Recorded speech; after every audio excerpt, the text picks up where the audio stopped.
창세기 강의 18번째 시간입니다. 비행기는 얼마나 편리한 교통수단인지 모릅니다. 자동차나 배로 한 달, 두 달 거리는 거리도 비행기는 하루만 가면 이제 도달할 수 있는 편리한 교통수단입니다. 그러나 비행기의 문제는 반드시 땅으로 다시 내려와야 한다는 것이죠. 비행기가 땅으로 잘 내려오지 않으면 큰일 납니다. 비행기가 안전하게 착륙을 하는 것이 얼마나 중요합니까? 노아와 그의 가족들은 하나님이 내리신 진노의 심판인 대홍수로부터 안전하게 보호받고 구원을 받았습니다. 그러나 그들은 다시 땅으로 되돌아와야만 했습니다.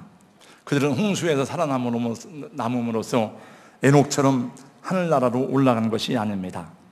노아와 그의 가족들은 다시 땅으로 내려와야만 하였습니다. 왜냐하면 하나님께서 그들을 통해서 다시 세계 모든 땅에 그들을 번성케 하야 하기 때문이었습니다.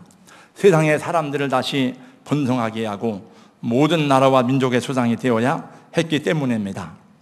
오늘 또 저와 여러분이 알아야 될 중요한 사실은 우리가 예수님을 영접하고 구원받았다고 해서 바로 천국에 가는 것이 아니라 이 땅에서 하나님께서 우리에게 주어진 일이 있는데 그 사명을 잘 감당할 때에 하나님께 영광이 되고 여러분의 삶에 하나님이 창조된 대로 살아가는 축복이 임한다 하는 사실입니다. 제가 요즘에 읽는 책 가운데 하나가 뭔고 하면은 사람이 창조된 대로 살지 아니하면 고통이 임한다, 고난스럽다 하는 것입니다. 저는 여러분들이 하나님의 창조 목적대로 하나님이 여러분을 향해 가지고 계신 계획대로 살아가는 은혜가 있기를 예수님의 이름으로 축원합니다. 그럼 훨씬 더 삶이 가볍고 여러분 우리가 져야 될 짐을 벗어버리면 그게 편한 게 아니에요. 멍에를 매는 자의 행복을 예수님께서도 말씀하셨습니다. 그 믿음의 사람들은 모두가 다 하나님의 부르심을 받은 사명자인 것입니다. 여러분 하나님이 부르신 부름의 목적을 바로 알고 사명 잘 감당하는 하나님의 사람들 되기를 예수님 이름으로 축원합니다. 이 볼륨을 좀 이렇게 많이 높여주세요. 이렇게. 이 노아가 600세 되던 해 2월 17일 홍수가 터지고 7월 17일에 방주가 아라랏산에 머무르게 되었어요. 홍수 기간이 전부 다 150일이었습니다. 150일 동안 온 세상이 다 물에 잠겼죠. 지난번에 우리가 김영현 교수님을 통해서 이제 영상 강의를 들은 바가 있습니다. 그리고 그 다음에 2월 27일에 땅이 마르고 노아가 방주 밖으로 나오니 약 375일 만에 나왔습니다. 1년 동안 노아는 방주에서 무엇을 했을까? 저는 하나님 말씀을 연구하고 말씀을 준비하다 보면 그런 생각을 많이 하게 됩니다. 그럼 우리가 알 수가 없어요. 방주 안에서 무엇을 했는지는 기록이 없으니까. 그러나 방주 안에 극장이 있는 것도 아니고 오락시설이 있는 것도 아니고 무슨 놀이시설이 있는 것도 아닙니다. 얼마나 무료하고 힘들었을까 싶습니다. 그러나 그 안에서도 노아는 해야 할 일이 굉장히 많았을 것 같아요. 왜냐하면 방주 안에는 노아의 가족만 있는 것이 아니고 모든 들짐승과 동물들이 많이 있는데 그 짐승들을 관리해야 될 이 방주호의 선장이었기 때문입니다. 그래도 방주 안에서의 삶은 지루하고 힘들었을 것입니다. 우리 같았으면 언제 나가나, 언제 뚜껑을 열어지나 안절부절 못하고 밖을 살펴보았을 것입니다. 여러분 집안에서 아이들이 노는 걸 보면은 아이들은 해만 뜨면 자꾸 나가자고 합니다. 밖에서 소리가 나면 나가자고 때를 씁니다. 그 아이들을 밖에 나가서 이렇게 같이 데리고 다니기도 하고 그렇습니다만은 하나님이 우리를 보실 때 어린아이를 갖지 않을까 이런 생각을 해보게 됩니다. 우리가 방주 안에서 이제 1년 동안 노아가 있었고 방주에까지 나오기까지의 그 신앙을 오늘 두 가지로 제가 정리했습니다. 첫 번째, 노아의 신앙은 기다림의 신앙이다 하는 것입니다. 노아가 방주 안에서 한 일은 뭔고 하면은 그 대홍수가 다 지나가기까지 잘 기다리는 것이었습니다. 물론 노아는 그의 가족들과 모든 동물들 또 가축들이 하나님의 은혜로 싸우지 않고 서로 사이좋게 지내고 있었겠지만은 얼마나 답답하고 나가고 싶었을까요? 아마 노아의 입에서 모든 그 가축이나 노아의 가족들은 방주 밖으로 나가자는 말이 떨어지기를 얼마나 목마르게 기다렸을지 모릅니다. 그러나 노아는 하나님보다 앞서지 않았습니다. 하나님의 말씀이 떨어지기 전까지는 방주 밖으로 나오지 않았습니다. 어느 날 덜커덕하고 배가 땅에 닿는 소리가 들렸지만은 그래도 문을 열고 나가지 아니하고 무려 2달 반이나 더 기다렸습니다. 2달이 지나도 하나님은 아무 말씀도 없으셨습니다. 노아는 이제 하나님이 나가라는 말씀만 떨어지면 나갈 준비가 되어 있습니다. 그런데도 하나님은 아무 말씀도 하지 않으시는 것입니다. 그래서 또 기다렸습니다. 기다리는 동안에 까마귀를 보내고 그 다음에 비둘기를 보내서 바깥 사정을 알아보긴 하였지만은 노아는 방주의 문을 열지 않았습니다. 그리고 까마귀가 돌아오지 않는 걸 보니까 이제 땅에 물이 다 마른 것을 알았지만은 노아는 여전히 기다렸습니다.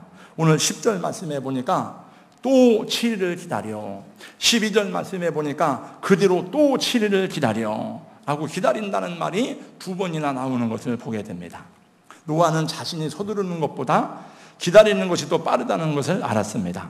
그것은 이미 하나님과 모든 것을 함께 해본 경험이 있었기 때문입니다. 우리가 자주 하는 말 가운데 그런 말을 많이 합니다. 하나님보다 앞서지 말자, 성령님보다 앞서지 말자, 기도보다 앞서지 말자, 그렇게 말합니다만은 여러분, 말만 그런 것이 아니고 우리가 무엇을 하든지 하나님보다 앞서지 말고 성령님보다 앞서지 말고 먼저 기도하고 하나님의 때를 구하는 은혜가 있기를 예수님의 이름으로 권면합니다. 노아는 이미 방주를 만드는 120년 동안의 시간도 잘 인내하고 기다려본 경험이 있습니다. 우리 사랑하는 성도 여러분, 여러분은 잠잠히 하나님의 때를 기다리는 일을 잘 하고 계신지요? 어때요? 여러분 잘 인내하고 하나님의 때를 잘 기다리고 계십니까? 오늘 현대인들의 특징 가운데 하나는 잘 기다리지 못한다는 것입니다. 아이들도 기다리는 것을 매우 싫어하고 어려워합니다. 신앙인들도 기다림을 어렵게 생각합니다. 말세의 현상 가운데 하나는 디모데후서 3장 3절 이하의 말씀에 보니까 말세에 고통하는 때가 이르더니 사람들은 절제하지 못하고 사납고 그 다음에 하나가 뭔고 하면은 조급하며, 그래서 사람들이 굉장히 조급해한다는 것입니다. 굉장히 참고 기다릴 줄 모른다는 것입니다. 굉장히 분주합니다. 급합니다. 바쁩니다. 잘 인내하지 못합니다. 우리 문제에 대한 하나님의 해결보다는 하나님이 해결해 주시기를 기다리다 너무 이게 답답해가지고 자기가 막 쫓아다닙니다. 차라리 내가 나서서 해결하는 게 더 낫습니다. 그러나 성도 여러분, 성경은 무엇을 가르칩니까? 우리가 어려움을 만나거나 시련 가운데 있을 때에 안연히 구하라고 말씀하고 있습니다. 잠잠히 신뢰하라고 말씀하고 있습니다. 유다 백성들은 바벨론의 침략 앞에 섰을 때에 어떻게 하면 살까 그들은 궁리하고 생각했습니다. 하나님께 의지해야 되겠다, 하나님을 바라봐야 되겠다, 하나님께 기도해야 되겠다, 이런 생각을 하기보다는 그들의 머릿속에는 분주하게 많은 생각을 계산하고 있었습니다. 그래서 그들의 생각에 애굽으로 도망을 가야 되겠다, 애굽의 원조를 요청하겠다라고 생각할 때 하나님이 이사야 30장 15절에 이렇게 말씀하십니다. 주 여호와 이스라엘의 거룩하신 이가 이같이 말씀하시되 너희가 돌이켜 조용히 있어야 구원을 얻을 것이요 잠잠하고 신뢰해야 힘을 얻을 것이거늘, 이렇게 말씀하십니다. 하나님이 너희가 만약에 애굽으로 도망가면 너희가 도망가는 그 발굽보다도 여호와의 칼이 더 빨리 쫓아갈 것이라고 하나님이 그들에게 경고하십니다. 시편 37편 7절 말씀에 보니까 여호와 앞에 잠잠하고 참아 기다리라. 자기 길이 형통하여 악한 꾀를 이루는 자를 불평하지 말지어다 말씀합니다. 다윗은 이렇게 노래합니다. 내가 여호와를 기다리고 기다렸더니 귀를 기울이사 나의 부르짖음을 들으셨도다. 나를 기가 막힌 웅덩이와 수렁에서 끌어올리시고 내 발을 반석 위에 두사 내 걸음을 견고하게 하셨도다. 저는 그 신앙생활에 대해서 한마디로 정리한다면은 신앙생활은 기다림이다, 이렇게 여러분에게 말씀하고 싶습니다. 또는 저는 그런 얘기를 많이 여러분에게 말했습니다. 제가 수십 년 동안 예수님을 믿고 하나님 앞에 믿음으로 살아오면서 또 짧지 않은 목회 생활을 하면서 제가 깨닫고 배우고 경험하고 체험한 것 가운데 하나는 신앙생활은 기다리는 것이구나, 신앙생활은 인내하는 것이구나, 잘 기다리는 자가 약속을 받고 잘 기다리는 자에게 하나님이 복을 주십니다. 여러분, 성도도 마찬가지고 목회도 마찬가지입니다. 저는 저 자신을 바라볼 때에, 저의 삶을 돌아볼 때에, 내가 잘한 것이 있다면 그때 내가 잘 인내했구나, 그때 내가 포기하지 않고 잘 기다렸구나, 이것을 생각하게 되고 그게 감사하고, 또 한편으로는 제가 잘못한 것이 있다면은 내가 그때 참고 인내했어야 되는데, 내가 그때 하나님 앞에 무릎을 꿇고 기도했어야 하는데 내가 너무 성급하게 했구나, 내가 너무 조급하게 했구나 하는 생각을 하면서 또 저를 반성하게 됩니다. 여러분, 우리 믿음의 조상들을 보세요. 아브라함, 이삭, 요셉 다 잘 참고 기다리는 선수들입니다. 히브리서 6장 14절 말씀해 보니까 하나님이 아브라함에게 말씀할 때 하나님께서 이 세상에 하나님보다도 크신 분이 없으므로 하나님 자신을 가리켜 맹세하기를 내가 너를 복주고 복주며 너를 번성케 하리라 하였더니 저가 이같이 오래 참아 약속을 받았느니라. 아브라함도 오래 참고 약속을 받았다는 것입니다. 여러분, 하나님과 동행하지 않는 사람들의 특징이 무엇입니까? 언제나 자기 혼자 열심히 뛰어다닌다는 것입니다. 여러분, 광야 이스라엘 백성들을 보세요. 그들은 왜 40년 동안 유리하고 방황했습니까? 그들은 언제나 인내하지 못하고 조급했습니다. 그들은 참을 수가 없었습니다. 그들은 기다리지 못했습니다. 그래서 조금만 가다 어려우면 불평하고 원망했습니다. 여러분, 왜 그들은 인내하지 못하고 왜 그들은 기다리지 못했을까요? 그 이유는 한 가지입니다. 믿음이 없기 때문에 그렇습니다. 하나님을 신뢰할 수가 없었기 때문에 그렇습니다. 그들은 언제나 자신들이 먼저 판단하고, 그들은 먼저 생각하고, 먼저 예단하고, 먼저 그들이 이제 모든 것을 판단했습니다. 모세가 40일 동안 시내산에 올라가서 금식하면서 하나님과 교통하고 율법을 받을 때였습니다. 모세는 분명히 백성들에게 시내산에 올라간다고 그들에게 말하고 자기를 위해 기도해 줄 것을 요청했습니다. 근데 출애굽기 32장 1절 이하의 말씀해 보니까 하루 지나고 일주일 지나니까 그들에게 여러 가지 불신이 생겼습니다. 1절 말씀해 보면 모세가 어찌 되었는지 알 수 없게 되었다고 그들이 말합니다. 야, 아무리 생각해도 모세가 도망간 것 같아. 여기까지 와서 보니까 더 이상 우리를 인도할 길이 없으니까 그 도망간 거 아니야? 맞아, 도망간 것 같아. 그러니 자기는 기도한다고 그러니까 우리만 여기다 남겨놓고 지금 자기 살려고 혼자 빠져나간 거 아니야? 그리고 나서 보니까 아론이 있어서 아론을 불러냈습니다. 모세는 어찌 되었는지 알지 못하니 우리를 애굽에서 인도해낸 신을 만들어내려고 막 재촉을 했습니다. 그래서 아론이 금송아지를 만들어 놓으니까 거기다가 절을 하고 금송아지를 하나님이라고 섬기는 엄청난 죄악에 빠졌습니다. 여러분, 40일 금식하는 사람도 있는데 40일 동안 밥을 먹으면서도 참지 못합니까? 40일 동안 밥을 먹으면서도 기다리지 못합니까? 그게 이스라엘 백성이죠. 왜냐하면 믿음이 없으니까. 시간이 제일 안 갈 때가 언제입니까? 여러분이 살아오면서 왜 이렇게 시간이 안 갈까? 왜 이렇게 지루할까? 언제예요? 네.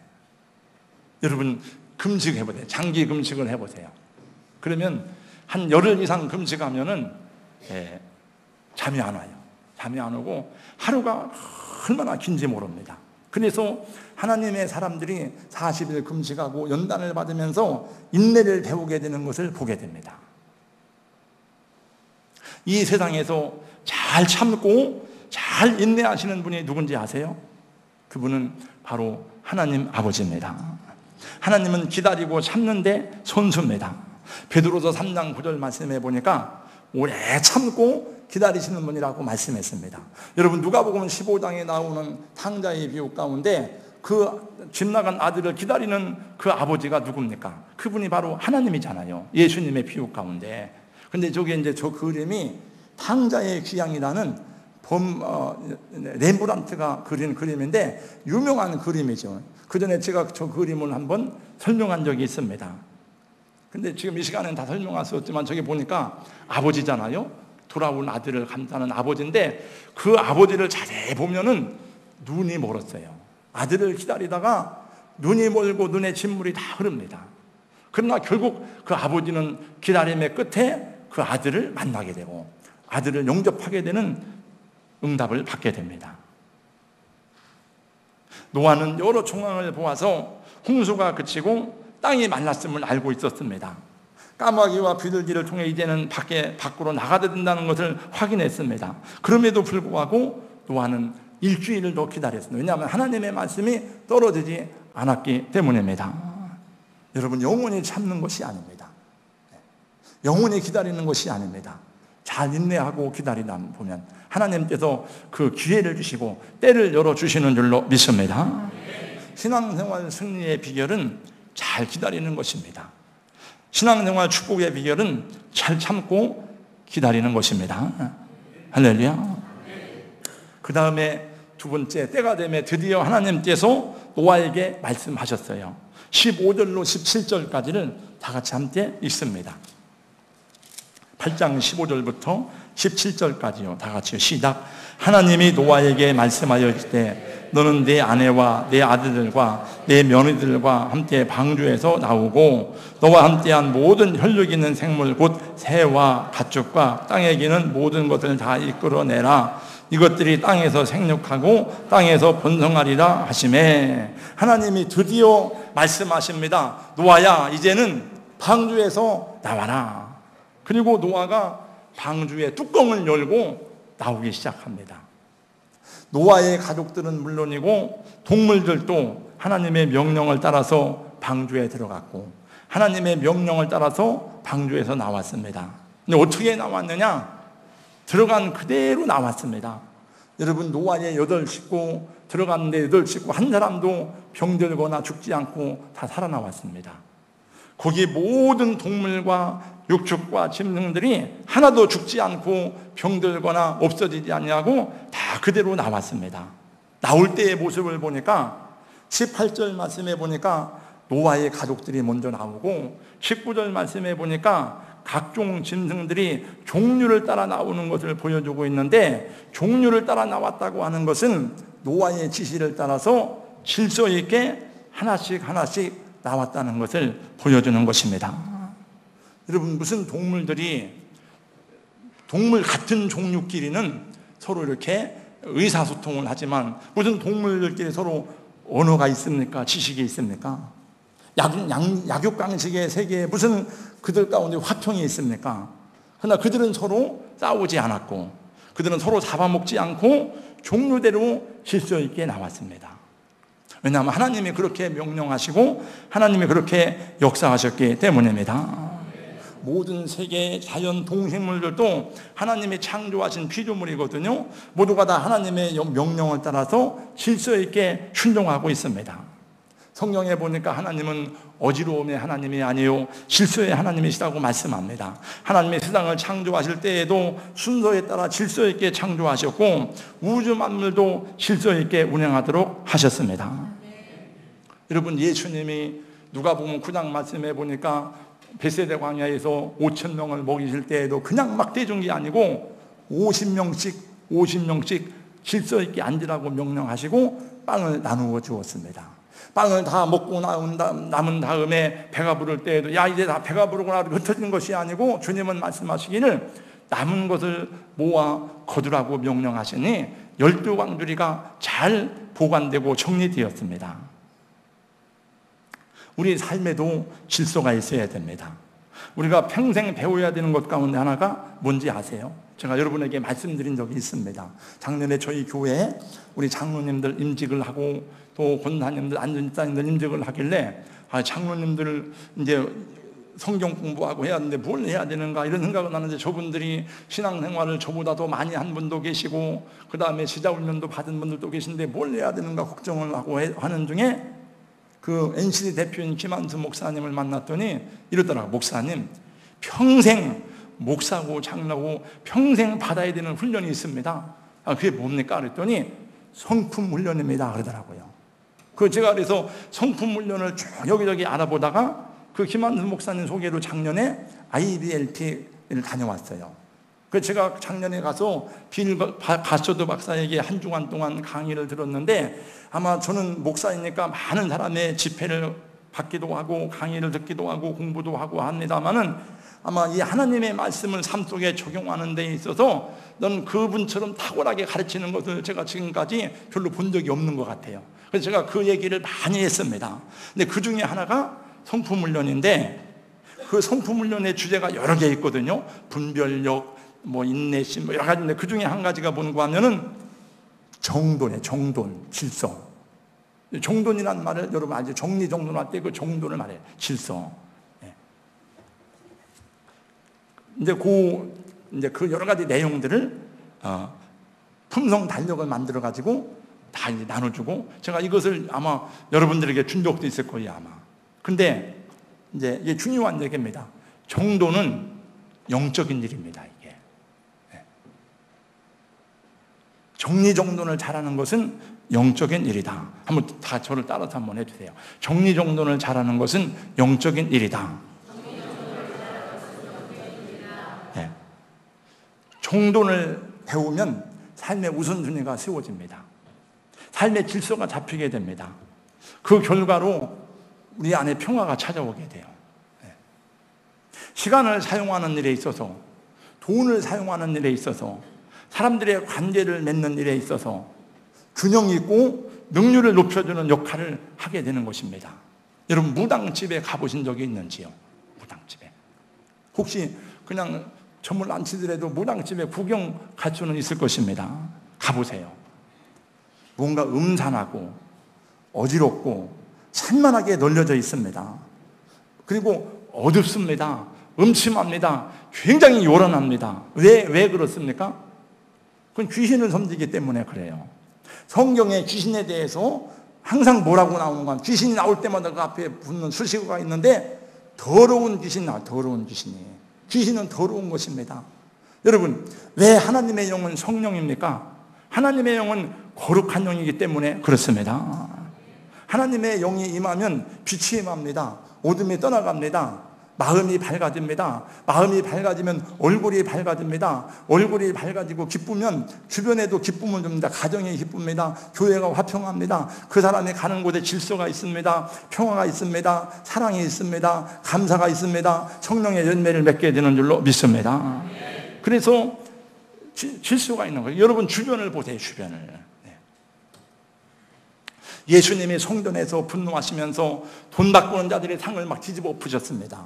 예수님이 채찍을 만들어서 노끈으로 그 짐승들을 내쫓았습니다. 왜 이 주님이 그렇게 분노하셨을까요? 그것은 성전에 있어서는 안 되는 것들이 있었기 때문에 그래요. 성전이 더럽혀졌기 때문에 그렇습니다. 성전이 정리가 안 되어 있기 때문에 그런 것입니다.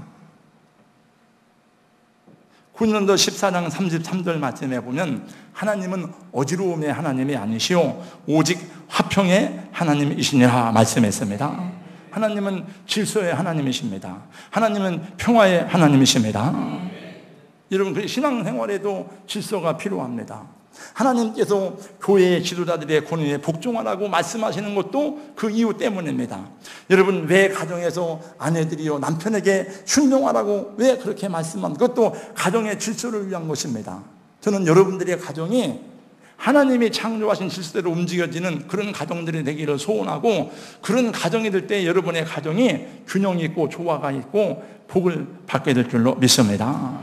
여러분, 우리 생각대로 하지 말고 하나님의 말씀대로, 하나님의 창조의 원리대로 사는 것이 여러분에게 행복이요 기쁨인 줄로 믿습니다. 제가 교회를 오고 가면서 하는 일 가운데 하나는 정리정돈하는 것입니다. 제가 아마 평상시에도 제일 먼저 교회에 출근을 해요. 이제 먼저 출근하는데, 오다가 보면은 이게 왜 제자리에 안 있어? 그리고 저는 제자리에 갖다 놓습니다. 이게 왜 여기 있지? 그리고 갖다 놓습니다.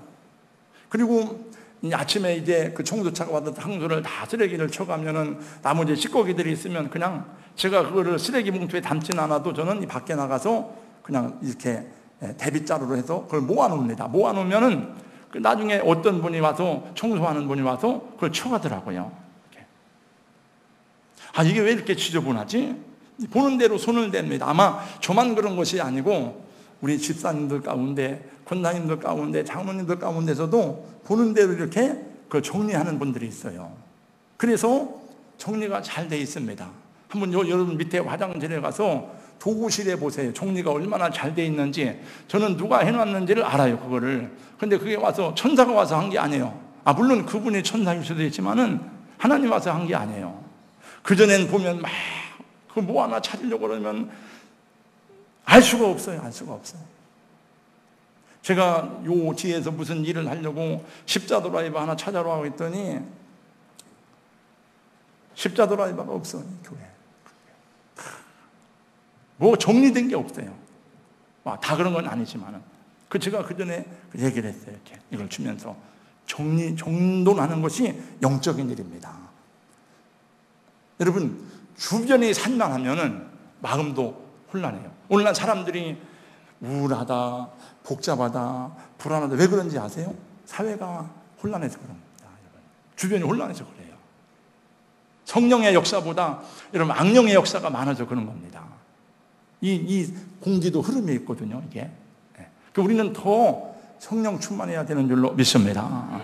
왜냐하면 에베소 5장 말씀해 보니까 세월을 아끼라 때가 악하니라. 그 세월이 악하기 때문에 더 성령 안에 살아가는 하나님의 사람이 되어야 될 줄로 믿습니다. 예배에도 질서가 있습니다. 아무렇게나 1시간 와서 예배 드린다고 다 되는 것이 아니고 시간의 질서가 있고 내용의 질서가 있어야 되고 형식의 질서가 있어야 됩니다. 자리에 앉는 것도 앞에서부터 차근차근 앉는 거예요. 이렇게 차근차근. 정말이에요, 여러분. 저는 많은 교회를 가보잖아요. 어떤 교회 가서 참 교회를 안 된다고 말하지만 부흥이 안 되고 은혜가 없는 교회 가서 이렇게 앉아 있으면은 헌신 예배 시간에 됐는데도 누가 헌신 예배를 드리는지 알 수가 없어. 이게 내가 헌신 예배 드리러 온 건가? 나는 헌신 예배 강사로 왔는데 아무도 안 와 있고, 그리고 와도 저 뒤에 앉아 있고. 제 아내가 2달 동안 중국에 가 있으면서 그 위에 한인교회 갔었잖아요. 그 교회가 한때는 500명 이상 모였는데 지금은 많이 줄어가지고 100명으로 줄었어요. 그러니까 이 사람이 준다는 것은 여러 가지 이유가 있습니다. 한국으로 가기 때문에 그렇기도 하지만은 교회가 어렵다는 얘기거든요. 예배 드릴 때에 다 중간 뒤로 앉는다는 거예요. 그러면 제가 물어봤습니다. 그럼 목사님이 여러분 다 일어나서 해서 앞으로 당겨가지고 해야 되는데 목사님도 그런 의지가 없는 거예요. 그러니까 저희 동선의 가족들이, 제 초대의 가족들이 가는데 다른 데 갈 데가 없다는 거예요. 다른 데. 그 교회 밖에는.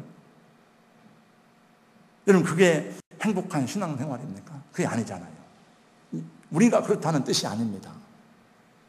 그래서 앞에도 잘해도록 한 거예요. 그래야 하나님이 오실 때도 기쁘고. 제가 성찬식을 할 때 어느 때 보니까 너무 혼란스러운 거예요. 막 우리 이 성찬식을 하는데, 왜냐하면 준비가 안 된 거예요. 대체적으로는 질서 없게 되는데 그게 한눈에 딱 들어와요. 이게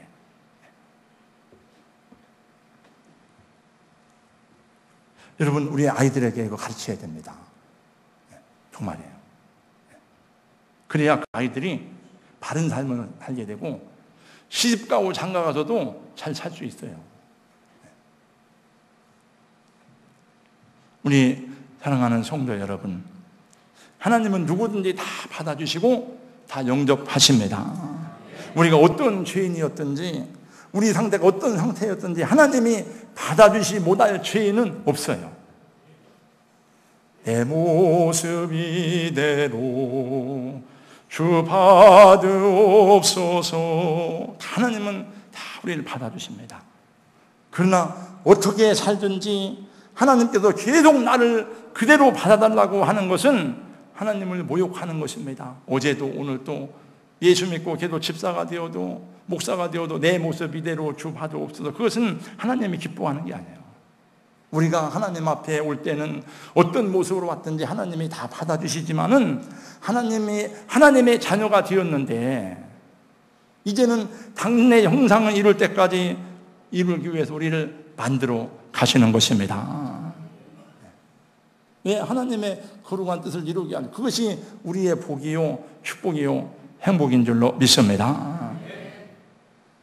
가르쳐야 돼요. 제가 보니까 우리 여기 집사님 자녀들 중에도 보세요. 예배 어떻게 드리는가. 저도 이제 내가 몇 번 얘기하다가 해서 제가 뭐 더 얘기할 수가 없어요. 보니까 맨날 습관적으로 예배 늦게 오고 뭐 하고 말씀도 안 듣고. 아니 정말입니다, 여러분. 제가 우리 6남매 형제들이 지난 월요일 날 다 모였었어요. 저 어머니 9주년 기일이다. 참 세월이 빨리 가더라고요.